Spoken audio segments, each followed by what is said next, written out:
President Biden, have you seen the polls from the Arab and Muslim community? Muslim leaders from swing states, including Michigan, Minnesota, Arizona, Wisconsin, Florida, Georgia, Nevada, and Pennsylvania, have launched the #Abandon Biden campaign in response to President Joe Biden's handling of the Israel-Hamas conflict. The campaign aims to coordinate efforts across these states to ensure Muslim Americans do not support Biden's re-election in 2024, citing dissatisfaction with his response to the Middle East conflict. The leaders, emphasizing Muslim American voting power, argue that Biden's actions may impact swing states with significant Arab American and Muslim American voting blocs. The campaign's success remains uncertain, but it underscores the political pressure on Biden over the Israel-Hamas conflict. The Muslim American population, approximately 3.45 million, constitutes a substantial voting group. While 59% of Arab Americans supported Biden in 2020, recent polls indicate declining support. Despite not endorsing Donald Trump, campaign organizers express a willingness to explore various candidates in the upcoming primaries, highlighting the need for Biden to address concerns within this community. A political challenge for Biden intensifies as progressive Democrats demand a ceasefire, complicating the administration's approach to the conflict. Muslim leaders have come together and pledged that they are now voting for Genocide Joe in 2024 re-election because he doesn't want a ceasefire. We said stop the killing of innocent people. He said no. And he's sending more weapons to Israel for this genocide to continue. So, Muslims are now voting for him. The leaders have spoken. Biden in the past has won all the Muslim majority states. Everybody voted for him because everyone was so eager to get Trump out of the presidency when he came in. And now he has shown us who he is, and it's time for him to go. Trump is no better. So let's find somebody better, because Trump is also not it. But one of the leaders says this community stands on the side of life. We stand on the side of peace. We stand on the side of recognizing humanity of Palestinian children. We cannot ever elect a president who refuses to recognize the children of Gaza, who refuses to recognize the war and what is happening right now. And it's not just Muslims that are not voting for him. Even non-Muslims are not going to vote for him. Like Trump, not Trump.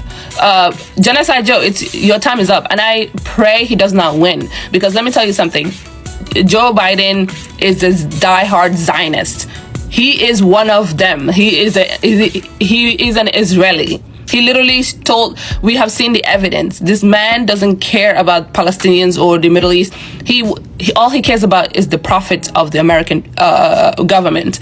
Take more money, more land, more oil from the Middle East, Africa. He's one of the colonizers, okay? This man is a diehard colonial power, okay? He's a Zionist. He literally said if there was no Israel, they would create an Israel. So he got to go. Okay? He got to go.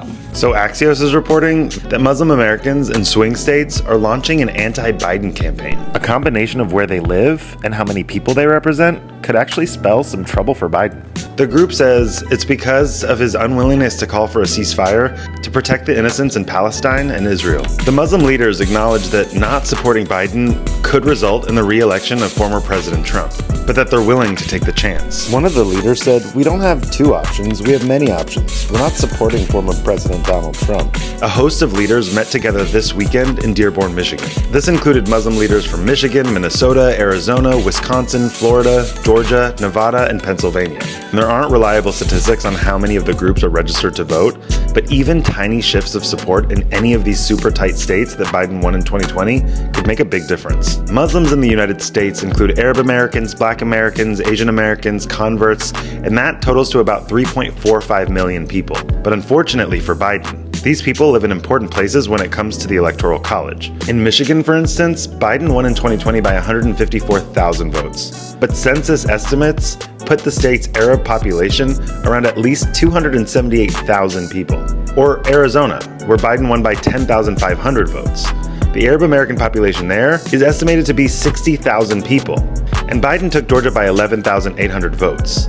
The Arab American population there is at least 57,000 people. The Arab American Institute estimates from its own polling that about 59% of Arab Americans voted to support Biden in 2020. that percentage seems to be dramatically dropping. And Reuters reported that a recent poll showed Biden's support among Arab Americans has plunged from a comfortable majority to about 17%.